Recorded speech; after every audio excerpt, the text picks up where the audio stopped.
Hi, this is Swapnil Bhartia and welcome to TFR Insights. Open source has become, if not de facto, then of course a preferred model for software development. The world literally runs on open source. While we all kind of rejoice this proliferation of open source, there are some worrying trends as traditional approach towards open source is changing. Public cloud has created new challenges, and sometimes companies kind of respond to this business challenge through licenses where they try to use licenses as weapons to fend off potential competitors.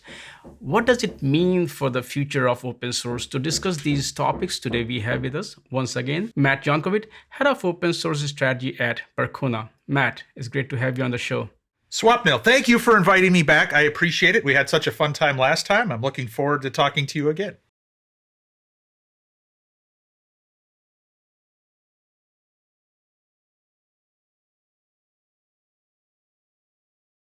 So as I was saying, and as you know more than I do, you've been part of open source community for so long that open source has kind of become, it is not the only model. A lot of companies, they still do proprietary, and proprietary is going to stay there for a lot of use cases. But when we do look at especially cloud native space and a lot of the space, open source has kind of become a kind of de facto model where companies are developing software, but that has also created some unique challenges where companies, in early days, you create a project, you release it under whatever license you want, and companies take it, you compete. Now the trend is changing a bit. So can you talk about what are the trends or the industry, the way we deliver software? Nothing is being, packaged and, sometimes it's running on cloud. So you don't even distribute anything. So you're not kind of guided by GPL in a way because you're not distributing any code. So talk about how things have changed, which has created, of course, opportunity, but challenges for open source. Yeah. So if you go back in the history on the open source side, you have to look back at the proprietary days pre-open source first, when everyone had to pay a lot of money for whatever software that you wanted to run. So I remember back in the day when I started in the database space, open source was still in its infancy. And if you wanted to run a database, your options were fairly limited. So you had the Oracles, you had the SQL servers, maybe the DB2s, things like that. Web servers, Apache was still young. Some people were starting to get into that. Perl was the de facto standard for any programming language. So infancy days. But back then, there was a movement towards this more open. And some of that was driven especially by the community side. And as the community grew, more and more people invested in it, and they started using it in their individual projects. But as time has gone on, the model for download, install it yourself, run it on your own hardware has changed. And right now we're in this mode, this area where everything is about making it easy, driving faster innovation, driving faster development. So instead of downloading software, now we're doing cloud services. We're doing as a service. We're, have people who are hosting the things that we used to do, in ourselves, now are hosting it for us. And that's where, this massive, change in how people have viewed open source. Because early on, it was everybody contributing to a common goal. There was still one central repository, and they would distribute from that one central location. But now you've got services that you can get from 50 different locations. And, it's good for everyone when there is more open source adoption. But right now, what we're starting to see is that open source adoption, while it's growing, not one company can control all of the open source adoption. And I think that's where that change is starting to ripple into the business aspects. So I recently gave a talk on this where I talked about what I consider a very troubling time for open source software. I view it as, a very serious threat. And really, it is all about how the open source distribution model has changed. And that change has forced companies to rethink things because, let's be honest, open source really started to become popular as a quote unquote business model when it never should have been a business model. When you had investors start bringing in your dollars, I brought a nice, show and tell, but investors started to look at the open source models that were out there and they saw like, wow, look, There's millions of people who are downloading this software. There are millions of users. And oh my gosh, look at these Fortune 500 companies who are using it. And that started to bring in a boom in terms of, dollars, in terms of revenue, in terms of the potential. And so you started to see these investors pour in. But as the model changed, it was very difficult for a lot of these companies to keep up with that change because they didn't anticipate the impact of the cloud as much. And that hurt the shareholder value. So it's not that any open source company now is struggling from a financial perspective. It's, they're actually doing fairly well. You look at MongoDB, you look at Elastic, 500 million plus in revenue, but they're not profitable because they're spending a lot of money and chasing, more money. And, their expectation is to become the next Oracle, the next Microsoft. And I think that is really driving a lot of what we're seeing in the open source licensing changes.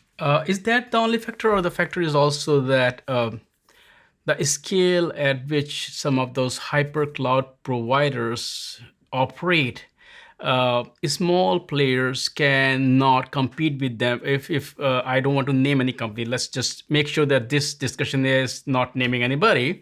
But what happens is that if you are somebody who can scale to 1 million nodes in a second, and then you're leveraging an open source project, repackaging it as service.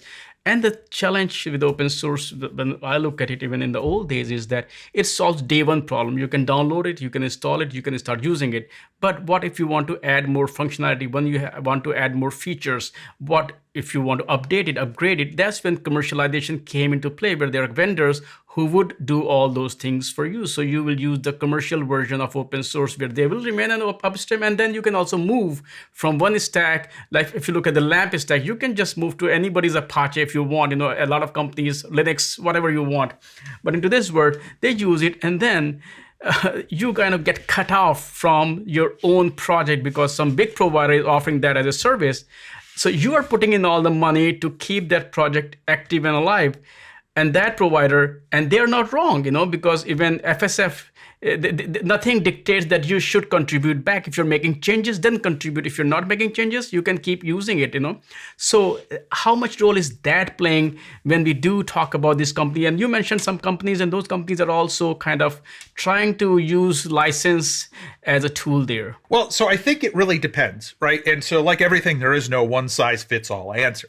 But when you start to look at, the companies that are out there in this space, and you start to look at the movements that they do, the claim is always, it's because the cloud is strip mining open source. Okay, and so that's the big term that we've heard several times in a lot of different articles. I don't believe it, honestly. It's not my opinion, and I'll tell you why. So from my perspective, what you're seeing is open source is being adopted across the industry, including these cloud providers. They're providing a service. There's nothing that has prevented other companies from providing this service in the past. For instance, MongoDB has MongoDB Atlas. They just don't want someone else to compete with their MongoDB Atlas, right? So you've got these, competition, and you're trying to lock that away. But when you look at, the things that the cloud provider is offering, it's actually not a fully managed solution like some people think. There are niche needs, and there are needs for you to still provide services and provide software and other things in the cloud to make those environments better, right? You look at, Percona, for instance. Percona is, in not to toot our own horn here, but Percona has been in this space for a really long time. And, we have been that fully transparent, fully open. You can make a business go of it. You can provide, awesome software, awesome services, awesome support, and partner with cloud providers. In fact, most of these vendors have partnered with cloud providers. A lot of them are just anti-Amazon, honestly. And it's more on the Amazon side because you look, we're partners with Microsoft, we're partners with Google, but no, not those Amazon guys. Because, they're the big, 100 or 500 pound gorilla in the room. And when you start to look at, these changes, and you start to, evaluate them, again, it's not like they haven't made money. In fact, you look at Elastic as a good example of this. $500 million, okay, we're not making enough. Amazon's, taking all of our stuff. They're running these as a service, and we can't get that money. So what do? They have 1,600 contributors that they switched the license on. And those 1,600 contributors were not being paid by Elastic, right? These are people who are out in the community who all of a sudden feel like they've gotten a bait and switch. And that's a very difficult prospect for them to be in. And for, those types of folks, they're the ones who are helping contribute. So in a lot of ways, this is a real debate on who really owns the code that's out there in the community. Is it the company or is it the community itself? And I think that's a very, interesting place to explore, because at a certain point, a lot of these communities take on a life of its own. What did we see when Elastic made its change to the SSPL? Well, Amazon had its version of Open Distro. We're going to open this source. We're going to, accept the contributions. We're going to do the things that you don't want. And this is the thing. This is the beautiful thing about open source, right? If you do own the IP behind it, you do own the copyrights, you do own these things, and you do something that is anti-community or the community doesn't appreciate, there is always the opportunity to fork, to change, to evolve, and move in a different direction. And that is what keeps these businesses honest. But right now, as we start to move forward, my big concern with the open source space, and especially from a business perspective, is the new developers, the new people who are developing code, the next generation of people who are going to develop the next awesome databases or web services, who are looking at the open source space. They're going to start thinking that SSPL is the de facto standard because they need to protect themselves from the cloud, when I think that could limit innovation in a big way. No, you made some very valid point, and I kind of agree with you fully. We had a show with Rob Hirschfeld from Rackhand, and we discussed, the whole when Amazon forked it. Forking is a kind of very powerful aspect of open source. It has always been there. Now, what I do feel is, first of all, I want to make a statement very clearly that neither I endorse or kind of support, but Richard Stallman once said, that if you are not good at just because you created an open source project does not mean you should have a complete ownership or control over the project. If you're not good at it, you should not exist in the market. Someone else should take over the project. So when we look at all these companies, and that's what I made very, very clear, that it was more about they were using a license as a weapon for a business solution. So it was a totally different problem. That was problem to compete. If you're not good at something, some player will come. And Amazon that's what I also said, that Amazon, they are not wrong when they use a code because license permits that. Now, if I am not making any changes to, or it depends on how many, like if a community, if you look at any community, if there is a need, I will dedicate resources. It depends on how much, none of these companies want to weaken the very project that they're using for their own services. They want those projects to survive, to be successful. So thinking that somebody is going to, yes, there are leechers, they leached, but these companies are not going to leech it. But the problem lies in the way, as you rightly explained, that the way companies look at it, hey, somebody else is doing it, let's change the license so that they cannot use it. If you're trying to do that, then you basically yourself don't understand how open source works, because that will be forked immediately, number one. Number two is you will lose all credibility for future. Nobody will touch your code.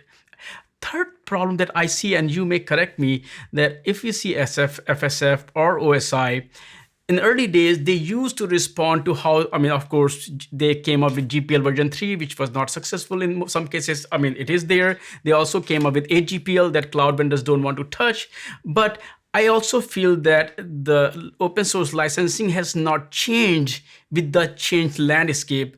There's in early days for hey, if you redistribute, you can use BSD or whatever it is, depends on that. But nobody was prepared for what if I don't redistribute code, if the code is running in my server, how do I still ensure that there are good citizens?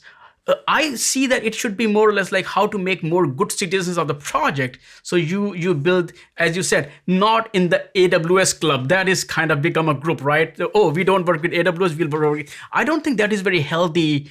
I don't put blame on AWS at all. There's open source. I'm using it. Like, for example, I can use it too, So what is my fault? But I do feel that those companies should create an environment there. They look at healthy competitor and engage instead of trying to change the license and cut off their core competitors. As you mentioned, they were not the employees, they were the community members who were leveraging those projects in their smaller bit projects. Yeah, and Swapnil, I think you're absolutely correct in this, right? So I think that when you look at, these changes, I think that, it definitely is something that hurts. It's something that, it's a fundamental misunderstanding around what is open source. But you have to remember, many of these companies, they chose open source as a marketing tactic, not as a movement, right? Hey, CEO of MongoDB has famously gone on the record and said, we did not choose this to have any contributors. We don't want any contributors, right? We chose this as a freemium strategy to get more people to buy it, right? And, you see that mentality. Here's something that's interesting, right? When we talk about open source, you talk about people who have been in the open source space for as long as we have, who have worked with many different companies. And you know that they get open source and, the ins and outs. And you know that, hey, for all of its warts, for all of the problems that exist with open source, for the little things here and there, open source is wonderful. And we all love it. It's like the kid who sometimes my daughter annoys me sometimes, but I still love her, right? There are things with her that I would like to change, but I still love her and I care about her deeply. And it's the same thing with open source here. And this is where it's so interesting. So I went through and I took a look at all of these companies that changed their licenses. Okay, look at their executive teams and find me anyone with an open source pedigree on their teams.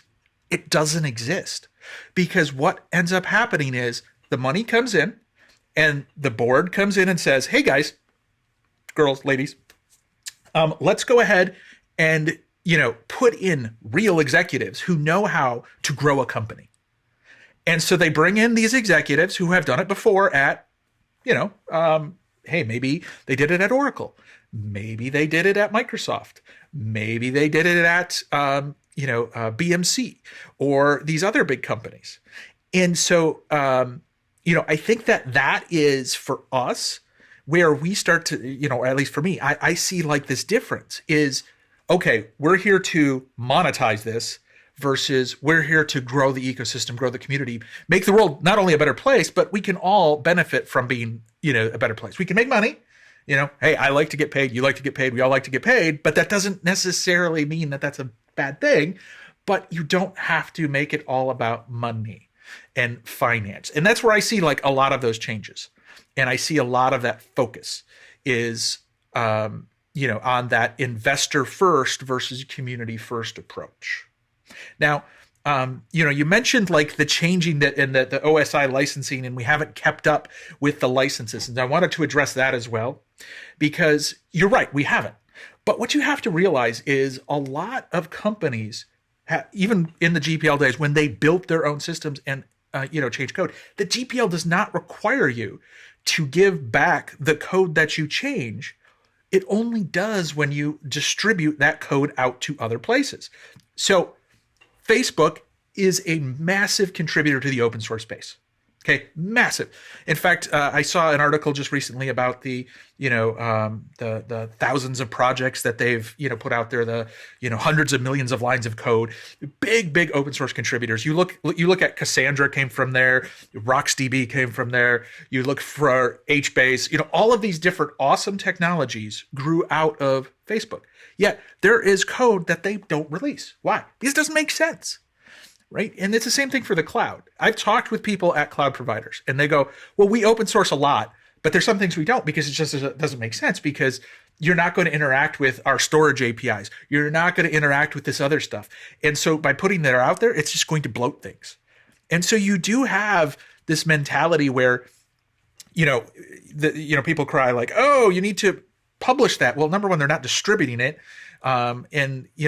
It's not going to help most people because they don't have that same infrastructure that the other companies do, and the same problems and setup. And a lot of it's very specific. And I can tell you all three major cloud providers have told me that, right? That there is code that just doesn't make sense, whether it is deep in the bowels of, Kubernetes or, MySQL or one of these others. The thing with Facebook is versus when we look at, so we're looking at Facebook and then we look at a lot of legacy companies. Facebook, when Mark started, a lot of the way they were able to move forward, they leverage a lot of open source code base to start with. So that also kind of changes the culture of the company, because the problem we are talking about is culture. As you also mentioned, some companies will be CEO, they have nothing to do with open, they don't even understand how open source work. So it is a lot about, Twitter is also a good example. They are a very, good contributor to open source themselves. So a lot of companies, it depends on their internal culture. Once again, I don't want to name any company, but when you look at a lot of other companies, they don't have that culture. They are learning it now. They are trying to find people who do know open source, and they are moving gradually. So we should also create a safe space for this company to be able to move the transition. Because if you look at those companies, I mean, their one department is as big as a full-fledged company itself. So that takes, Microsoft is a very good example. They do so much open source. When I talk to them, and if they're internally, the flexibility, they have so much that they have set up a whole procedure where you don't have to talk to a lawyer every time you want to engage with an open source project, because you have to worry about CLAs, you have to worry about, your own IP you may expose, you have to worry about, you are working in your time and contributing to the project. So those companies are learning. And you're also right about change in license. Yes, of course, even if that was the case, company like, they were not driven just because the code was released under a certain license. They were driven by it because they, as you said, they felt that they are part of the community, they have to engage, and they were active participants. And also, some code, as I was saying earlier, not everybody or every code will be open source. There will be a lot of code that will be proprietary, and as you rightly said, that could be the reason, because even if, if you release a software about how airplanes are run, not that I'm going to build a 5 billion airplane here and fly it myself, so there's no need. We are actually forgetting why we did open source in the first place, and that is the problem. The whole point, as you're saying, redistribute, I want to see what is there, because I'm running that code on my machine. So I do want to know what that code is doing on my machine. Now this code is running somewhere else. It's doing nothing on my machine. All I'm using opening a browser. So even if I do know how the code works, the way it has been compiled and the way it has been installed, it has nothing. So I think the whole challenge, as you mentioned, people talk about it, because we expected that we should know more about it, but I think we are back in the cycle. We don't even know why we are doing open source in the first place. And once again, as you said, a lot of companies are using that as a marketing tool, not as a pure community-based tool, that we are building an ecosystem where it's I remember Red Hat CEO, I admire him, Jim Whitehurst, that he used to say, positive sum game. Everybody wins when it comes to open source. Jim Zemlin also says the same thing. Open source it's not a zero sum game. It's a positive sum game. Everybody wins when you participate in open source communities. And I think we forget, and that's why these challenges or problems are arising here. Yeah, and absolutely, right? And so I think that the important thing for any company to ask themselves is, why are you choosing open source? And the answer to that question is really going to dictate where you stand on this topic and how you're going to build your company. Because if you ask the question, right, why are we choosing open source? Why are we doing open source? And if the answer is, well, we want massive adoption so we can make billions of dollars and have a big exit, then you know what's driving your goals, and you know where you're going to put your priorities. You're going to know what number one is.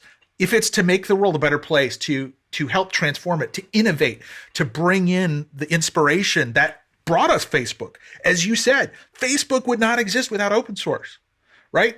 And Facebook would not exist without, with the LAMP stack, MySQL, Linux, PHP, Perl, right? So these technologies drive innovation, and they open up new ways for us to manage and to build businesses.